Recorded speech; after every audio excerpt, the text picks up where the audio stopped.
Halo semuanya, kami dari kelompok 3 ingin mempresentasikan yaitu analisis penyakit monkeypox menggunakan metode Certainly Vector.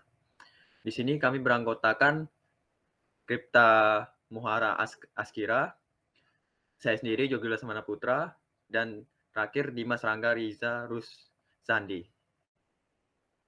Berikut kami akan saya akan menjelaskan yaitu tentang latar belakang terkait monkeypox.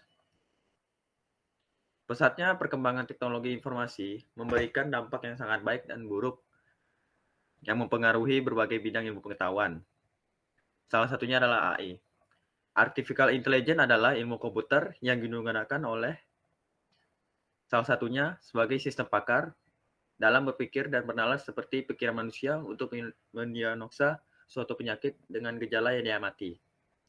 Monkeypox juga dikenal sebagai cacar monyet, adalah penyakit yang menular yang disebabkan oleh parasit yang ditemukan pada hewan tertentu. Infeksi cacar monyet ditandai dengan bintil-bintil berisi nanah pada kulit dan juga di tempat tertentu. Penyakit ini adalah virus bertahap. Siapapun bisa kena, termasuk juga manusia. Next. Untuk analisis sendiri, kami memilih menggunakan algoritma certain vector dalam sistem pakar untuk menentukan tingkat presentasi penyakit monkeypox pada pasien. Metode ini kami pilih karena cocok untuk digunakan dalam proses penentuan identifikasi penyakit dan juga menghasilkan tingkat persentase terkait monkeypox ini. Dan penyakit ini memiliki kaidah atau rule sebagai berikut. If demam, and menggigil, and letih dan atau lesu, and sakit kepala, and nyeri otot, and pembekakan kelenjar getah bening, dan monkeypox. Untuk tujuannya sendiri, kami akan menilai presentasi seseorang terkait penyakit monkeypox dengan cara membuat aplikasi yang menerapkan metode certain vector yang akan menilai tingkat ketidakpastian terhadap gejala yang dirasakan oleh pasien dan menghasilkan tingkat persentase kemungkinan apakah pasien tersebut terkena penyakit monkeypox. Oke, Selanjutnya akan dijelaskan oleh Kripta. kita lihat flowchart dari algoritma aplikasi metode substantif faktor. Pertama kita awali dengan mulai lalu kita input apa penggunanya itu atau pasien akan menginput masukkan angka keyakinan gejalanya dari tidak sama sekali sampai yakin. Lalu akan ada proses mengubah angka keyakinan gejala menjadi CF evidence. Lalu dia akan masukkan data CF evidence ke tabel evidence dan dia akan mendapatkan nilai CF pada premis tunggal dengan cara mengalihkan CF yang dari tabel evidence tersebut yang telah dimasukkan pengguna dengan CF yang dari tabel pakar. Lalu kita akan melakukan kombinasi nilai CF dari masing-masing kaidah yang tersebut yang di awal tadi kaidahnya. Lalu outputnya itu akan menampilkan tabel pakar dan tabel evidence beserta tingkat presentasi penyakit monkeypox berdasarkan taraf keyakinan gejalanya dan selesai. Oke, inilah DFD-nya dari metode substansi faktor. Pertama itu pengguna memberikan taraf keyakinan yang akan diproses oleh CF1, di mana dia akan mengkonversi nilai taraf keyakinannya.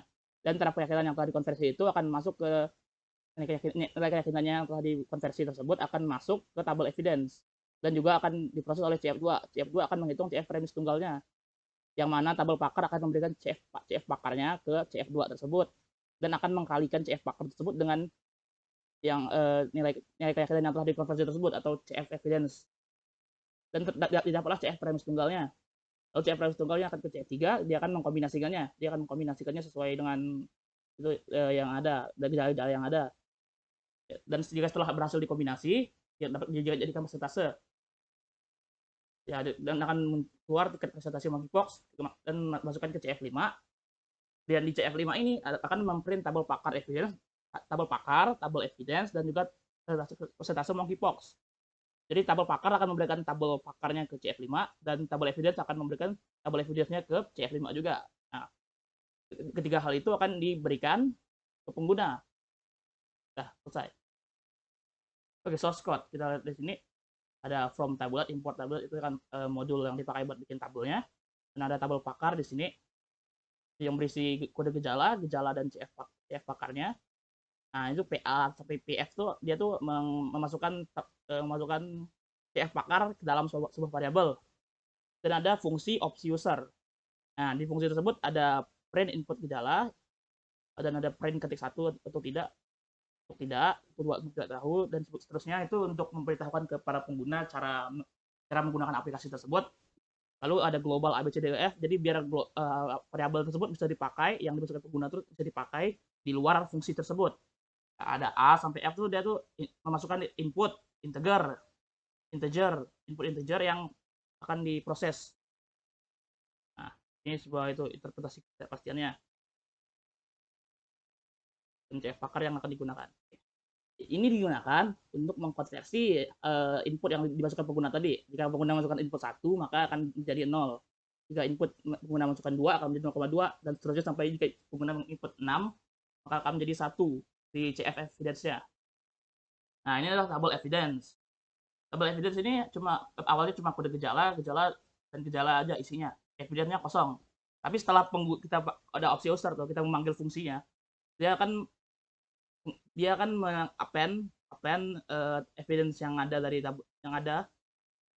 dan akan dimasukkan ke tabel evidence dari hasil input pengguna tadi. Lalu CF1 sampai CF6 tuh cara penghitungan premis tunggalnya. Ya, jadi dari tabel pakar atau CF pakarnya dikalikan dengan CF dari itu input pengguna tadi. Nah, ini kombinasinya nih. Yang rumus kombinasinya CF1 plus CF2 dikali 1 kurang CF1 sampai seterusnya sampai ke CC kombinasi CF yang 46. Lalu ada diagnosa, ini hasil diagnosa itu dari CCFO 46 kita kalikan 100 biar dia hasilnya bukan koma tapi seperti persentase. Nah, tinggal kita tambahkan persennya kan di sini kan ada ini ada print tabelnya dari pakar, ada print tabelnya tuh buat tabulat tuh buat print tabel, lalu print tabel nilai evidence, lalu print tabulat lagi buat tabel lagi, lalu ada print itu garis kosong, lalu ada print tiket presentasi penyakit monkeypox menggunakan metode certain defektor sebesar. Nah, hasil diagnosa tersebut yang telah dikalikan 100 tersebut kita bulatkan memakai round, lalu kita kasih di ujungnya kita kasih persen, jadi tampilnya seperti digunakan seperti persen. Sep sama dengan kosong itu digunakan untuk menghilangkan jarak antar variabel dari diagnosis sama persennya tuh, jadi dia akan menyatu diagnosis sama persen, tidak terpisah seperti itu. Baiklah, untuk studi kasus sendiri, studi kasus dengan gejala seperti berikut, yaitu demamnya sedikit yakin, begitu juga menggigil, letih atau lesu itu cukup yakin, sama juga seperti sakit kepala. Untuk nyeri otot, tidak. Sama juga untuk pembekakan kelenjar getah bening. Untuk tingkat presentasi, berapakah untuk mengidap penyakit monkeypox? Dengan interpretasi ketidakpastian metode ini dapat disimpulkan dengan bobot sebagai berikut, yaitu untuk tingkat tidaknya itu 0, tidak tahunya 0,2, sedikit yakin 0,4, cukup yakin 0,6, yakin itu 0,8, dan sangat yakin itu 1. Dan berikut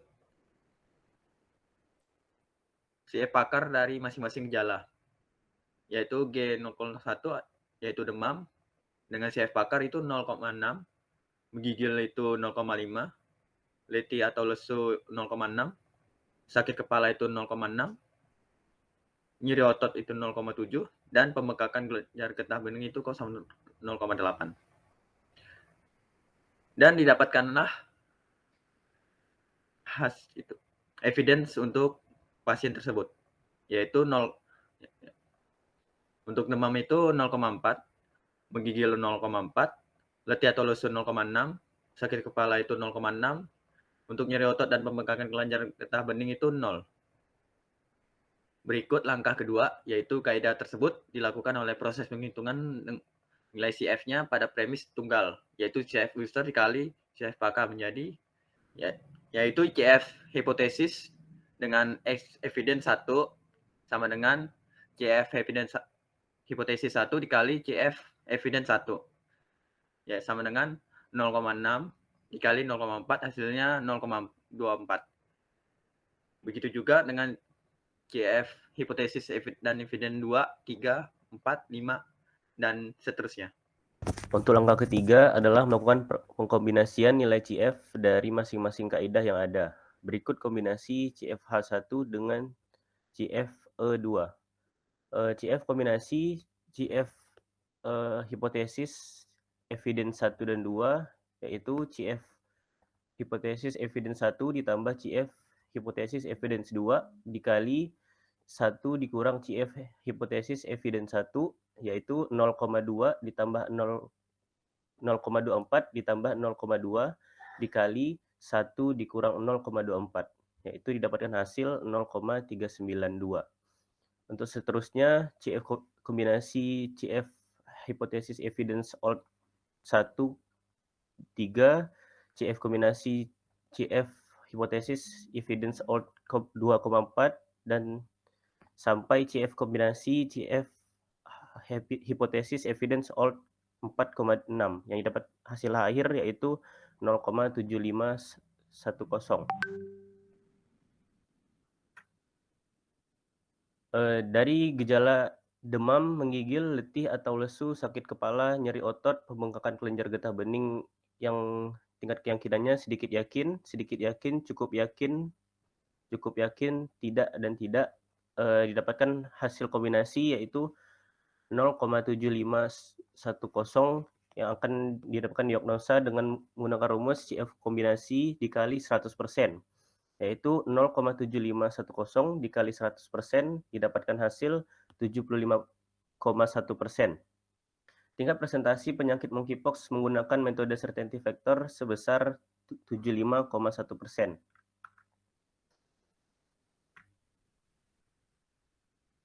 Untuk output dari aplikasi menggunakan studi kasus yang sama dengan studi kasus sebelumnya didapatkan hasil seperti berikut. Input gejala dirasakan berdasarkan keyakinan. Apakah kamu merasa demam? 3, yaitu cukup yakin. Apakah tubuhmu terasa menggigil, yaitu cukup yakin. Apakah kamu merasa letih atau lesu? Sedikit yakin. Apakah kepalamu terasa sakit? Sedikit yakin. Apakah terdapat rasa nyeri di otot? Yaitu tidak. Apakah ada pembengkakan kelenjar getah bening? Yaitu tidak. Dari tabel nilai pakar dapat dilihat seperti sebelumnya, didapatkan tabel nilai evidence yaitu demam 0,4, menggigil 0,4, letih atau lesu 0,6, sakit kepala 0,6, nyeri otot 0, pembengkakan kelenjar getah benih 0, didapatkan tingkat presentasi penyakit monkeypox menggunakan certainty factor sebesar 75%. Kesimpulan yang didapatkan dari hasil pemaparan pada bab sebelumnya dapat ditarik kesimpulan pada saat pengolahan analisis antara lain. Yang pertama, sistem pakar bidang kecerdasan buatan mengenali cacar monyet berdasarkan gejala yang muncul pada rule. Yang kedua, penerapan metode certainty factor pada sistem pakar untuk diagnosa dan mengetahui tingkat kepastian cacar monyet. Serta juga dapat dilihat dari hasil studi kasus, jika dibandingkan dengan hasil dari aplikasi, ada perbedaan 0,1%. Diskrepansi ini terjadi karena di aplikasi membulatkan hasil diagnosa, sehingga hasilnya menjadi 75%. Sedangkan dari hasil studi kasus hitung manual didapatkan hasil 75,1%. Faktor lainnya mungkin juga karena penulis membulatkan angka di belakang koma selagi menghitung CF premis tunggal dan kombinasi nilai CF.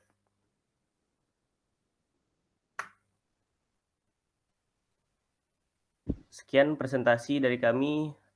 Mohon maaf jika masih banyak kesalahan. Assalamualaikum warahmatullahi wabarakatuh.